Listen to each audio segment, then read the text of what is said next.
Here, buried in the vines and brush, are the foundations of the engine house in Wayland.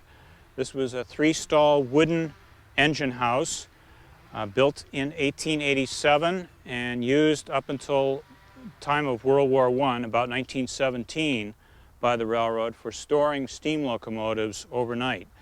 The Wayland engine terminal was discontinued about 1917 at the time of World War I, when there were shortages of coal and the railroad had to cut the number of passenger trains.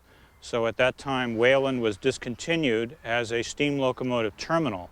Trains continued to run through Wayland, but didn't end their runs in Wayland. They continued on to points west, such as Hudson, Marlborough, Clinton, and Northampton. With enough volunteer support in future years, we will be able to uncover these foundations and expose them so that they can be seen by the public.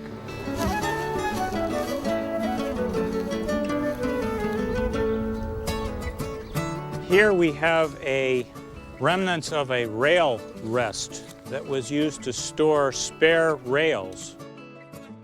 There were 3 of these concrete posts. These have been damaged by some construction equipment not too many years ago.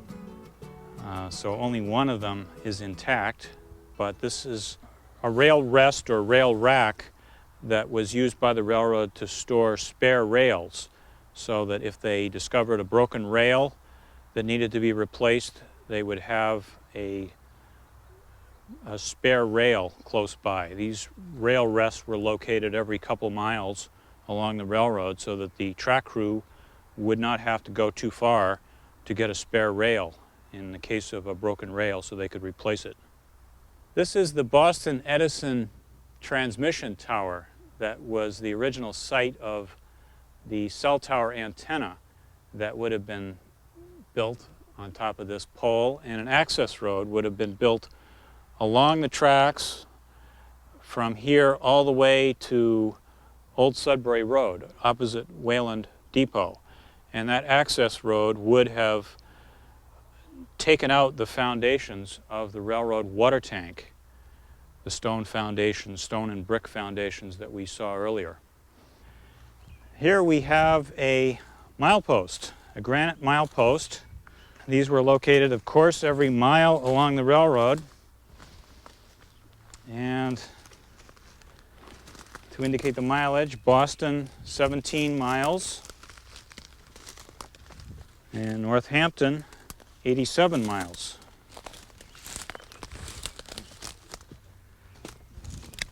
I've been trying to trim around here to keep the brush down. A few years ago, this was all obscured by brush, and all of these things require a continual maintenance effort to try to keep the brush from coming back and overrunning everything. Doesn't take long for the brush to grow back.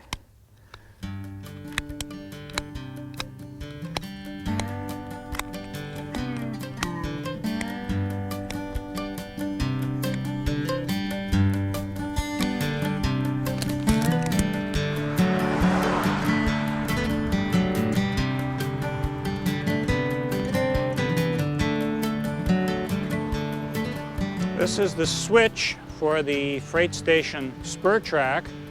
It's pretty much been neglected and buried. The rails under here have been covered over completely with dirt, and this whole area is slated to change, probably due to some intersection improvements. They're gonna realign this interchange. This switch may be taken out, switch stand, and we hope that we'll be able to save this and display it someplace else.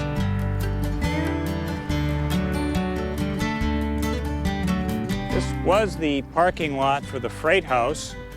The town library you see over here paved this area over about 5 or 6 years ago, and this is expanded parking for the Wayland Public Library.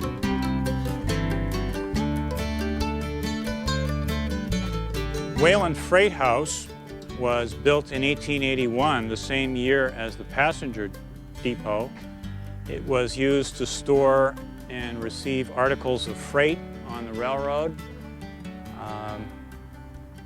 It's been neglected for many years. We hope that as part of the study, we will be able to identify an alternative use for the building.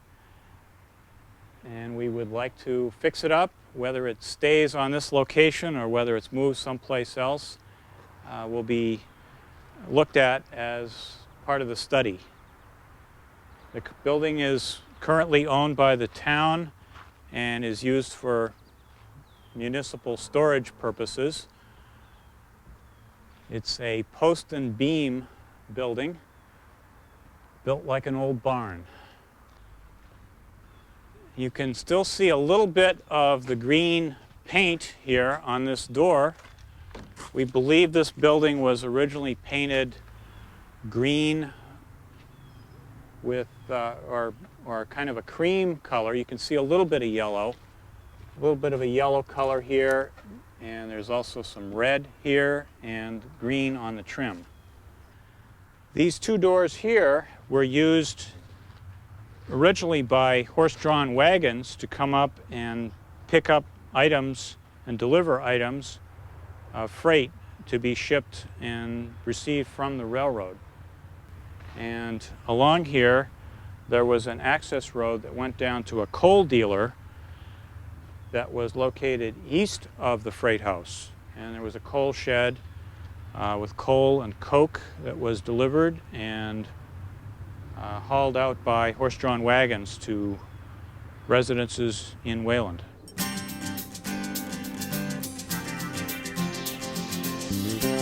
This park can work whether a rail trail is built along the Central Mass branch or not. If it is built, this can provide a real amenity and stopping off point for people along the trail to experience the history of the railroad and the railroad that they're bicycling over. If the rail trail is not built, this can still work independently as an access point within Wayland. The Friends of Bedford Depot Park in Bedford has undertaken probably a more ambitious project than we may end up here in Wayland. The study we hope to complete within a year or a year and a half, and the results of the study will provide an opportunity for town meeting to look into funding alternative improvements and perhaps implementing parts or all of the study. This effort in Wayland is being done entirely by volunteers. Unlike Friends of Bedford Depot Park, we have not established a Friends of Wayland Depot Park. We are working through the town. Wayland has a Community Preservation Act, which the voters passed several years ago, which is an additional assessment on local property taxes with the proceeds to be used for three purposes: affordable housing, open space, and historic preservation.